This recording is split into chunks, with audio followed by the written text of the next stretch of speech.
Why Lady? This is a song that reminds me of like ما بعرف من كتير زمان كل ما اسمعها I feel happy. It is a very happy song. Yeah. It is a very happy song. I dance to it like every time I listen to it. I remember I was like asking you, give me a song, and you told me like any There's dance, so much. any dance I music. love music. I love music so much. What is the role of music? Music is keeps me going really. Like my life is kind of split between music and what comes with it, which is I travel a lot to listen to music. I dig music also. This is like a term that's used DJs. Okay. I like to find music and create playlists and but to me music is when I'm cooking I'm playing music the whole time. Yeah. The whole time. Like, so music is always there in the background. Always. That's it's amazing. in the car. It's in my room. It's in my AirPods when I'm at the gym. Like that and music. Hello and welcome to Forward Moves, hosted by Lina Nahas and Raja Haddad. A conversation with our guests about the path of their successful journey and what keeps them moving forward in an ever-changing world. Lina Nahas is away today on an assignment, and I have the privilege of being with Chef Ahmad Halawa, all by myself. Hello, Chef. How are you doing? Ahla sahla feek. Thank you, Raja. Thank you so much for having me. Thank you for joining us. صراحة شرف لنا. Thank you so much. For our listeners and viewers, Ahmad Halawa is a dedicated curator of authentic Palestinian culinary experiences who invites you to embark on a unique gastronomic journey. He specializes in crafting private dining events, including pop-ups and personalized catering, showcasing the rich heritage of Palestinian cuisine. The culinary passion of Chef Halawa is firmly grounded in the essence of Palestinian gastronomy, creating an exquisite array of flavors that enhance each dining occasion. As an expatriate based in Dubai, Chef Halawa seeks to foster a sense of community and home for fellow expats who find themselves far from their native lands. Gathered around his table, he nurtures connections, encouraging guests to forge new memories and lasting friendships while relishing a heartwarming homemade meal. There's nothing better than that. Thank you. In short, Ahmad is a culinary artist, cultural storyteller, and a proud Palestinian. We will talk about what it means to carry a homeland in your hands, memories in a dish, and to pass on heritage one plate at a time. At a moment in history where identities are challenged and stories polarized, Chef Halawa reminds us that food is not just food. It's a way to remember, to connect, and to move forward. Absolutely. Well put. We always start the podcast by asking, where did it all start? In your case, we know that you had a completely different career. Correct. You were in advertising. Correct. Yes. Right? So I'm going to tweak the question differently. What was your first food experience? What was your first culinary experience? Ever?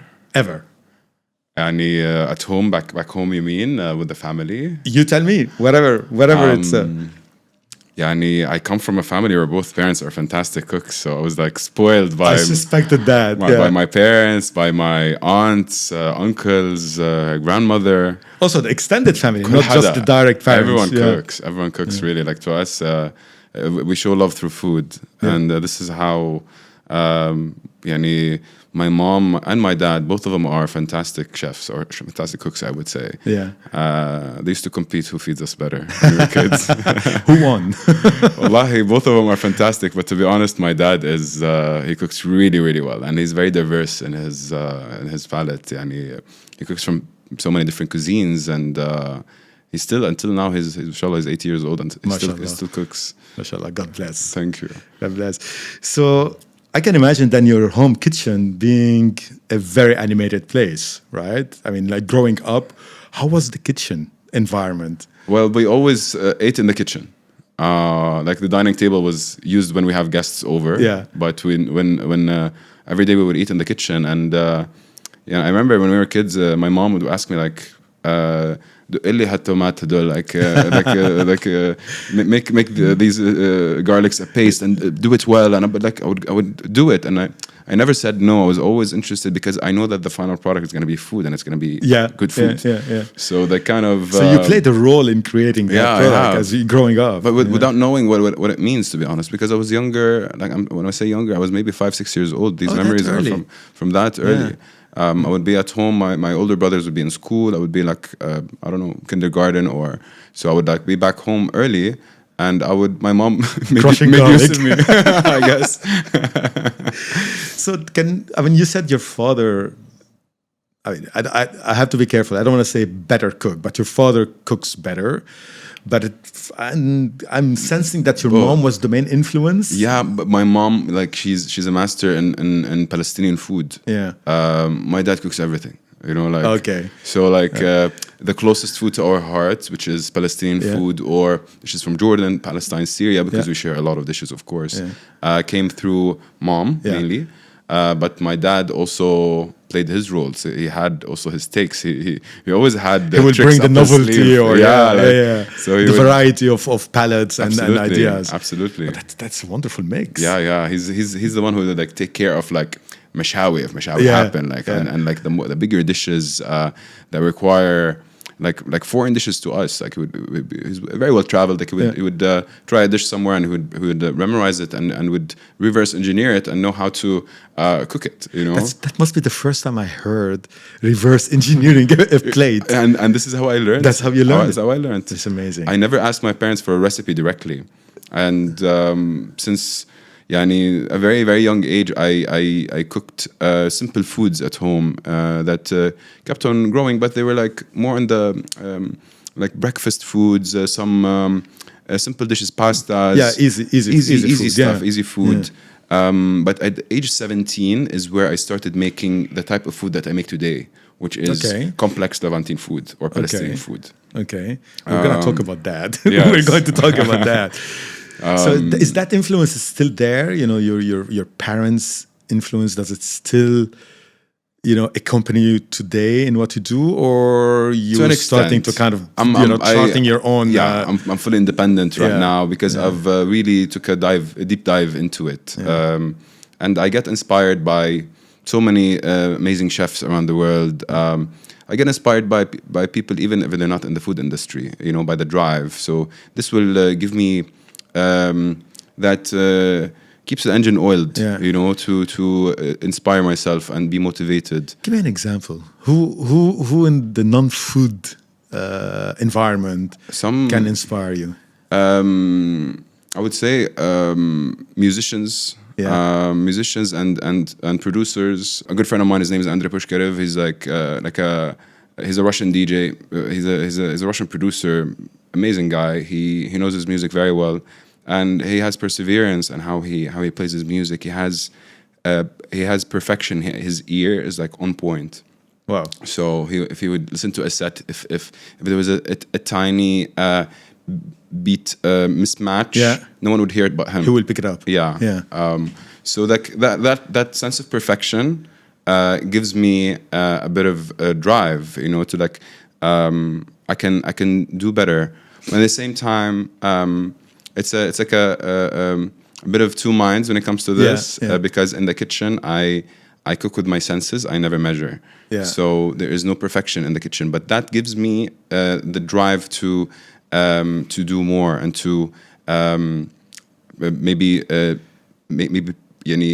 redo the recipes that I'm sure of, but I would sometimes be like, how about I play with them a little bit more, And is this the engineering part? Yeah, the reverse engineering part. The reverse engineering actually happened when I didn't know how to cook. Tell us about that. Yeah, to be honest, I'm fully self-taught. I went to study in Cairo, out of all the cities in the world, and that doesn't come to mind. I mean, I love Cairo. I mean, I think it's the most vibrant city you can ever be. Very bustling, it's more than bustling. It's like awakens all the senses. It's a planet on its own, as they like to call it. Exactly. But it's not the first destination that comes to mind when we talk about culinary experiences, for instance, right? Mazboot.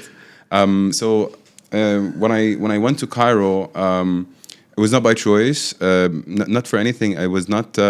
The plan was for me to go to Canada when we were kids. We have history with Canada, with residency and all of that. And I wanted to go to Canada because we used to visit when we were kids, and I just loved those summers we spent there. I didn't experience it in winters though. No, probably you would have a different opinion about that. So then my dad decided to talk me out of it, and he's like, "How about you stay in the Middle East? Choose whichever university you want. I'll support you, whatever you need." And I chose Lebanon in the beginning. I was like, you know what? It's fine. I'll choose Lebanon. I want to go to LAU. And I chose it. My dad was like, whatever you need. I applied, got accepted. Then the 2006 war happened. and I couldn't go. My parents were like, "You're not gonna go to Lebanon." No, of course not. And I was like, "But the Lebanese, they're partying. They don't care. They're having fun. This is what I knew. I was that's a reputation we carry. I was 16. That's what I knew about it." And my parents were like, "No." So I understand now because my parents lost a lot from wars. Being Palestinian, they've been refugees. Moved from a country to another. Moved to Kuwait. War happened. Moved to Jordan. So there's been a lot of movement. So I understand my parents, where they come from. So by that time, when Lebanon couldn't happen, my dad was like, "How about you go to Egypt?" And my dad studied in Egypt. Oh, he did. In the Okay. 60s. All right. And I was like, Egypt, but why Egypt? Like I wasn't even in my thought process. And he told me very simply, he's like, Egypt, حكاني مصر بلد عظيمة. Whatever you're seeking, you have it there. You'll find it. It's like it's a magnificent country. Whatever you're seeking, you'll find it there, and it's very character forming. And I was like, okay, that's a very good advice, by the way. Yeah. And I said, okay. A lot's happened. Like I don't wanna bore you with the small details, but I ended up going to Cairo. And first 2 months, I really missed home. It was a total different country for me. It was like the chaos, the streets, the people, everything was like intimidating. It was intimidating for me, and I was like living in a total different construct in Jordan, like slightly more sheltered. I don't see as many people in the streets, like even though we visited Egypt before, and but like I haven't really seen it as an adult. It's different living in it and visiting it, of course, and as with an adult eyes, as you said. Absolutely. Then I really missed our food though. Missed our food, and I started cooking our food from scratch. Like I was like, okay, I like maqloube, and I know that has to be flipped. I know that it has rice, it has meat, it has eggplants, and has spices. So I'm just gonna do it the way I feel how it makes sense to be done. And first 2-3 times it was a massive failure, of course. And if it didn't flip, it didn't flip. Yeah, like sometimes it wouldn't flip. Sometimes it's burnt. Sometimes it's like the rice is all mushy. Sometimes it's like still rice. It's not even cooked. And then I just had the perseverance. I just kept going, and I would invite my uni mates, like, yalla, I'm cooking. Come, I'm testing on you. The guinea pigs. The guinea pigs. And they would eat anything because they were just eating, I don't know, whatever, Oh, yeah. The university days, I remember them well.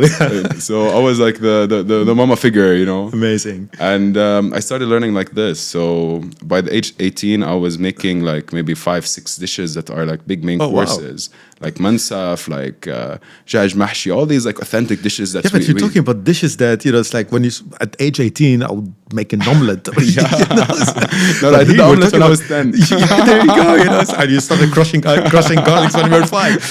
So these are not everyday dishes. I mean, they are everyday dishes, but not for somebody at 18 years old. But what I hear from what you're telling me, your relationship with music and the DJ friend that you mentioned, so there's this attention to detail, even if it's not the same thing, but there's this attention to detail. There's this cooking out of necessity and out of missing. So these are like elements. Are they still within your current journey? No, things have changed. So back in those days, I did it out of necessity because that was what I felt at those days. Now everything shifted. Yeah. Now it's more of a message. Cooking now is more of a message. How does your heritage shape the way that you currently approach food? Well, I come from a Palestinian family. Both my parents and grandparents are Palestinian, from the same city, actually, from Nablus. All of them from Nablus. All of them from Nablus. Talk about consistency, right? Exactly. Like make it right. And Palestine was engraved in us since we were kids. Even though I've never seen Palestine, I have never been. Not even. I can't even go. Yeah. And it was so deeply engraved in us by both our parents and extended family, because this is our land, and all of this was really instilled in us. Yeah. So for me, I wanted to showcase what we are and how we eat. You wanted to celebrate your identity. Yeah. I wanted to just celebrate our identity, preserve it, which is something very, very important. Yeah. And and celebrate it every day. You know, like we eat this amazing food that is very special, that we like to share. We are naturally, as Arabs, generous. Yes. I was like, I want to share the food, share the knowledge that I have with more people. Even though I studied marketing and did a couple of other things, and I worked in different sectors on the side, like always had like a side thing happening, testing what I like basically, until I decided in 2019 to start a supper club. Yes. And share my food with more people. It was for the sole purpose of getting people together, show them or like give them a homey experience that reminds them of home. We all live far from home. Exactly. We all miss that homey feel, homey vibe. That's comforting. That keeps our energy grounded. It's reassuring also in a certain way. Very reassuring, and kept on growing. It started with these two big ideas or big messages, but there were so many gaps in the steps that I was like, you know what, I'm just gonna do it and fill up these gaps later. Like, were there doubts along these gaps? There were no doubts. There were some fears though in the beginning, and they were so minor. Now looking at them, if I quit my job, there's no salary at the end of the month. Like I was kind of programmed that there's no more the security net. Right? Security net. And living in Dubai, like I was like, how am I gonna pay for this? Am I gonna pay for that? And then once you have like a strong idea that you can implement successfully and consistently, you can do anything. Really, you can do anything. But you just have to have that idea, that clarity of thought. Clarity. Now, clarity wouldn't come from the beginning. At the beginning, the drive happens, and the idea is there. Yet you have to navigate. You're gonna find a lot of obstacles, and it's like you're navigating in the. I wouldn't say in the dark, but like you're wearing sunglasses at night. You know, like kind of in the dark, but like not pitch black. I would say. Yeah. And you have to take, I would say, steps forward. You might be like, okay, this is a block. Now I take right. Now I take left. But when you take any step forward, that means your focal point has changed from where you were before. Of course. And you have a better view. So, and it lights up, and you'll be introduced to amazing people that will help you along the way. If you have a good intention towards something, really, people will help. So, moving forward is what kind of motivated you moving forward. Absolutely. This is how you overcame not doubts, but the fears. Correct. That were much more like everyday fears, right? 100%. But your determination about why you wanted to do that. I'm not putting words in my mouth. I'm trying to summarize. It fueled me really. Like the fears were, okay, there's no salary in the month. How am I going to do my visa? How am I going to do this? These are small fears that will be addressed in the due time. Yeah, it's true. And I didn't quit my job, then start. So you were doing it in parallel. I did it in parallel. I did it for about 1.5 years. I had almost no weekends for myself for like 1.5 years. Well, if you do it in parallel, you have to kiss your weekend goodbye. Exactly. There were no weekends, but my life changed a lot. So the weekends, because they were very social at the same time. So I was meeting a lot of people, a lot of amazing people. I met the most interesting people on my tables. Amazing. And just it was it kept on. It was exponential from so there. it was organic. Very organic. Very organic. Until now, it's very organic. You mentioned مقلوبة. Yes. Right. And yes, of course, you failed a few times in doing that until you got it right. And I saw, recent clips when you hosted the dinner for Mo. Yes. How you guys were really competing. And I don't want to upset Mo, but you were a better flipper with that. So. Well, Mo killed it as well. He did well. He did really well. Is there any specific dish that carries a bigger meaning to you? What I mean by bigger meaning is that like a vehicle of a memory or an identity. I would say knafe. The knafe. Knafe. Why I'm not surprised that you said that. Why? Knafe, I remember when we were kids, I used to go with my dad and buy knafe, and I just loved the smell whenever I got into the knafe shop back in Amman. Yeah. And like it was a treat, you know. You feel like knafe would say yes. It's like, let's go get knafe, because I used to have knafe like twice a day when I was a kid. with the kak? No, just in Palestine and Jordan we do it like we eat it as is. Yeah, I love how you do it in Lebanon. Yeah, sorry for More mutilating carbs. that in Lebanon, putting it in. But it's very interesting. It's actually because it has cheese, so it could work. Yeah, it's like actually, a heavy sandwich. Yeah. Very happy. No judgment whatsoever. I would destroy a sandwich right now. Let's move on. So that carries, you know, a much more. Yeah, and it's a very celebratory dessert. It is. So to me, I like to celebrate in any way possible, because we are as humans. It's how we. What's the word I'm looking for? It's how we condition ourselves. Yes. And we live in, everyone has turbulence in their countries. Everyone has issues, I would say.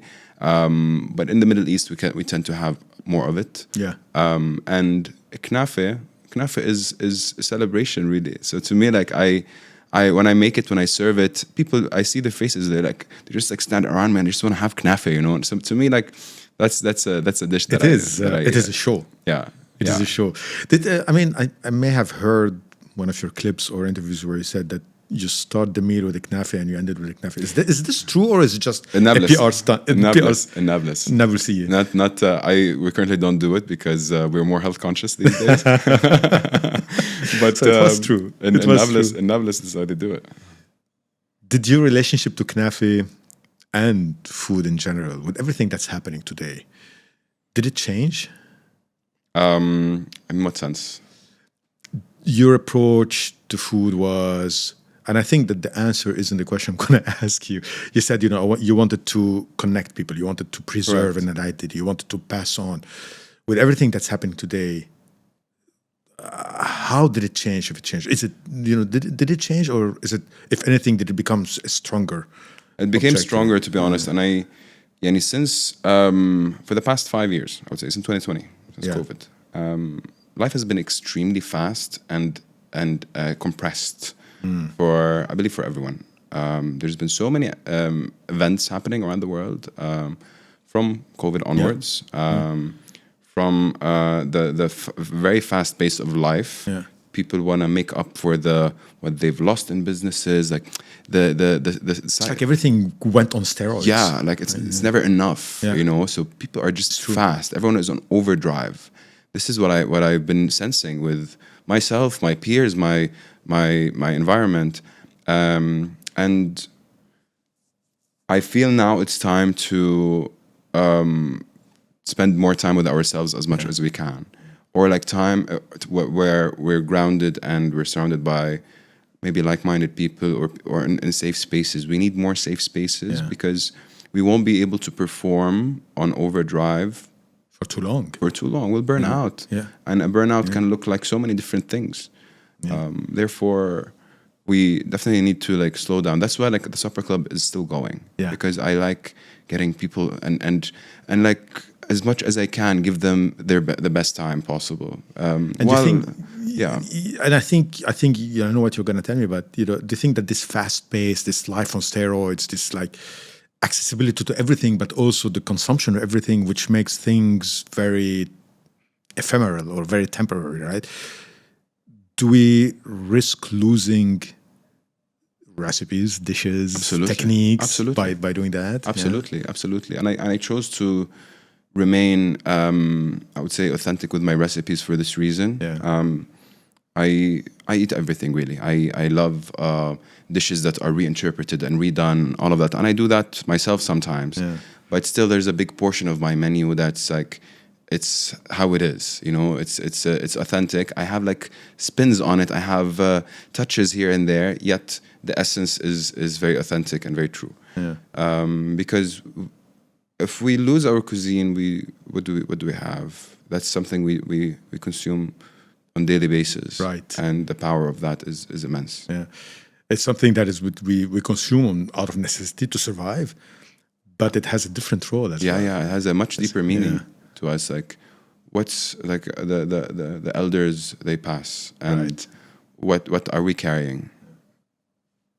That's it's something to reflect on, because again, you know, in the fast moving world, but also in the different crises that we're living, and you know, knowing that certain identities are being marginalized, or I don't want to say attacked, because you know that becomes very, you know, the role that you play, that we all play, becomes extremely important, of how we preserve that, how we pass on the knowledge,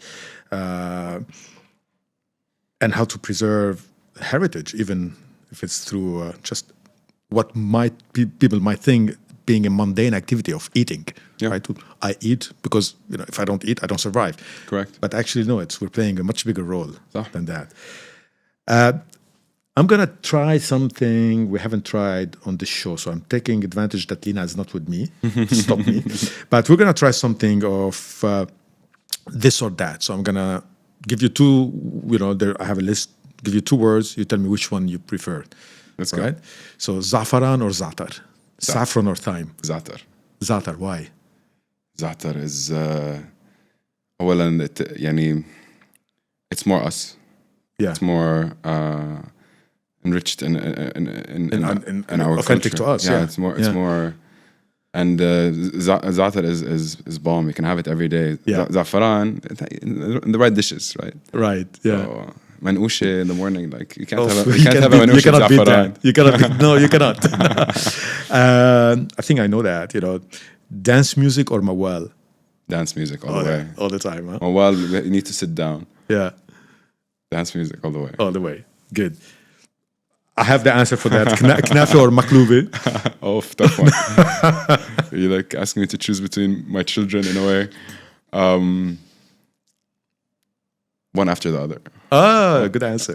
Good answer. Olive oil or balsamic? Olive oil. Yeah, absolutely. Always. Absolutely. Yeah. Supper club or restaurant? Good question. A restaurant that has a supper club spirit. Supper club or tawlet mama? Tawlet mama. Of course. Oriental food or Oriental food?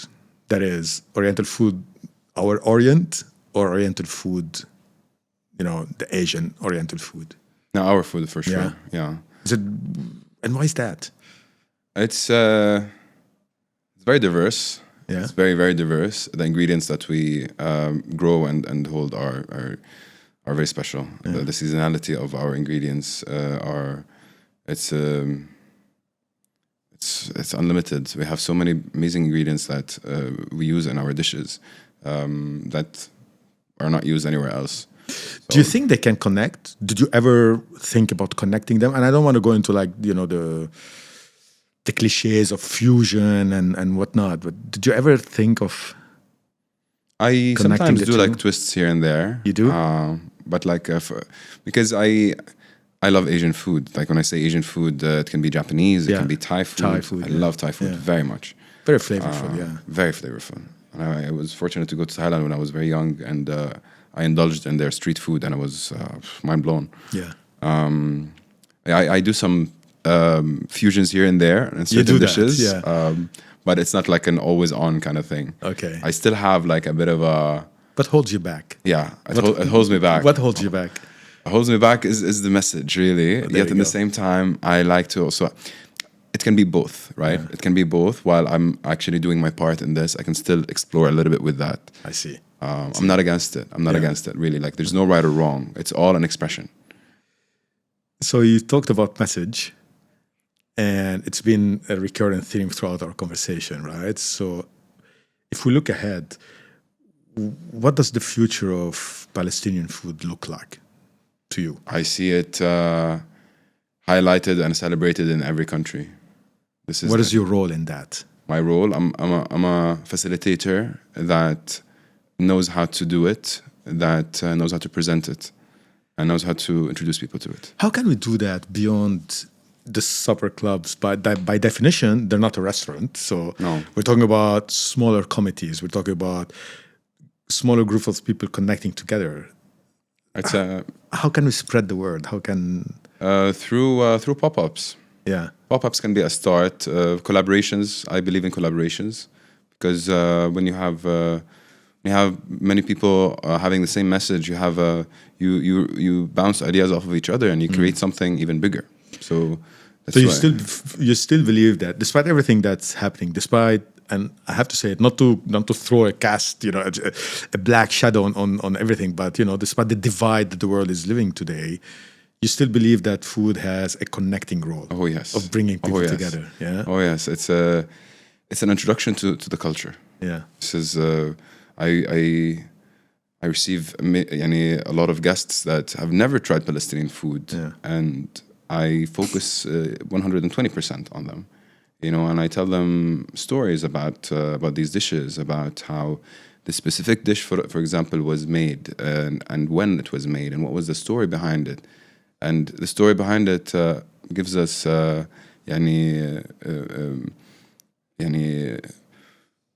don't want to use the word humanizes us or makes us but it does, and we live that humanity, our humanity, through our identity and through our heritage, and food as music is part of our heritage, part of our identity. Like even there's a lot of amazing Palestinian artists and Levantine. I'm not just gonna say Palestinian because I do take dishes from here and there, and we're Arab at the same time. Do you make the distinction? Because I've also heard a lot of people avoiding this kind of bucket of Levantine, right? Sometimes it's frowned upon. Like I recently learned from a video, Chef Fadi Qattan, which is a dear friend. He was talking about the word Levantine and that it referred back from when the Romans would call the Levant because it's like the coming from the east of Rome. Right. So it's as a colonial word. Right. So it's not indigenous to the region. It's not indigenous to us. احنا اسمها بلاد الشام ممكن if you want to say او المشرق ممكن المشرق العربي بس whoever uses it, I use it sometimes. So for you it's not, because there is a common cuisine, there's a common culinary heritage, but also there are very distinctive culinary identities. Absolutely, right? absolutely. We talked about Cairo. There's certain Egyptian dishes you don't find anywhere else. Like there are certain Palestinian dishes. The region is not طبق hummus. You cannot summarize it as such. So it's interesting that you actually combine both, recognizing the singular identity of each culinary experience, but still putting them together. Absolutely, because it really goes hand in hand. You can put a Syrian dish with a Palestinian dessert, and it will work. Yeah. Because we are one, really. Who are we if we're not one? Like, exactly. Why do we follow the divide?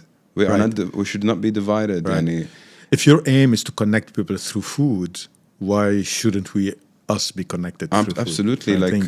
Why do we say this dish is Jordanian or Palestinian or Syrian Lebanese? Like, I know that we in the last 100 and a bit years, we've been forced with lines in between us.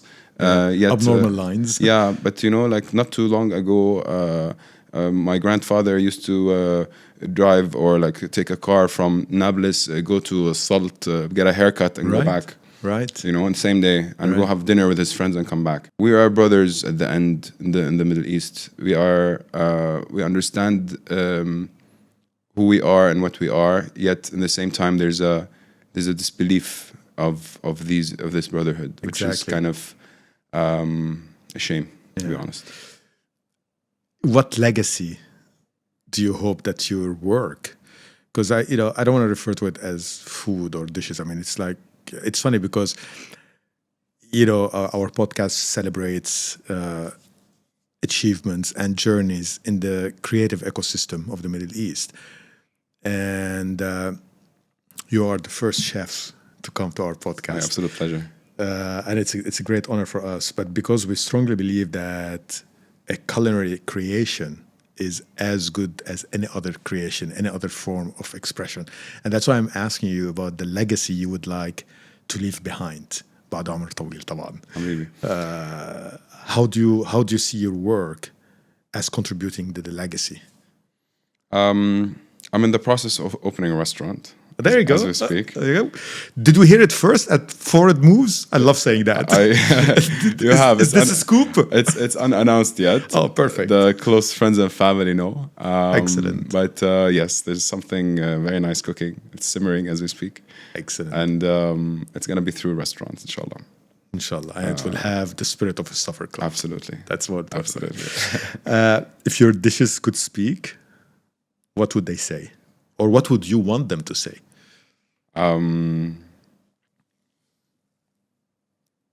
Good question.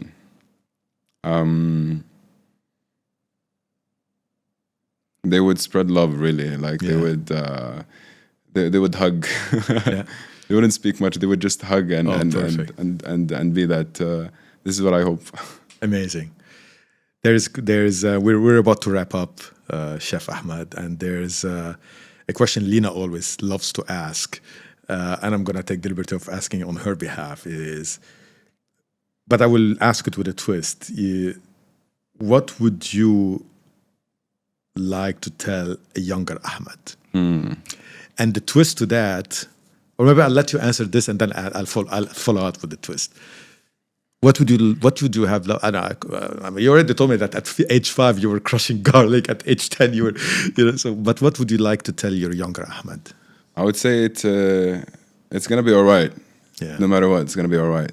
We just have to believe. Really, just believe and keep going. And the follow-up question, but I think you may give me the same answer. What would you like, or what would you want a young Palestinian listening to us talking? What did you want him or her to hear?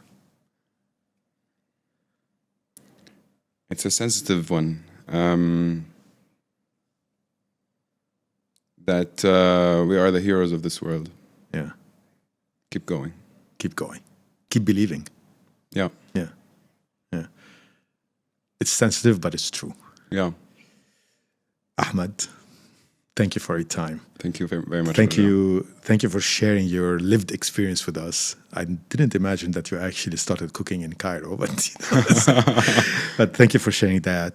Thank you so much for having me. Celebrating your heritage, our heritage, together, your passion, but also for allowing us to join you in that life journey that you are charting. And we're really looking forward to that restaurant. I'll take up on your invitation. Absolutely. Maybe not tomorrow, but I would love to. You just have to come on an empty stomach and wear something loose. Yeah, very loose. Very loose.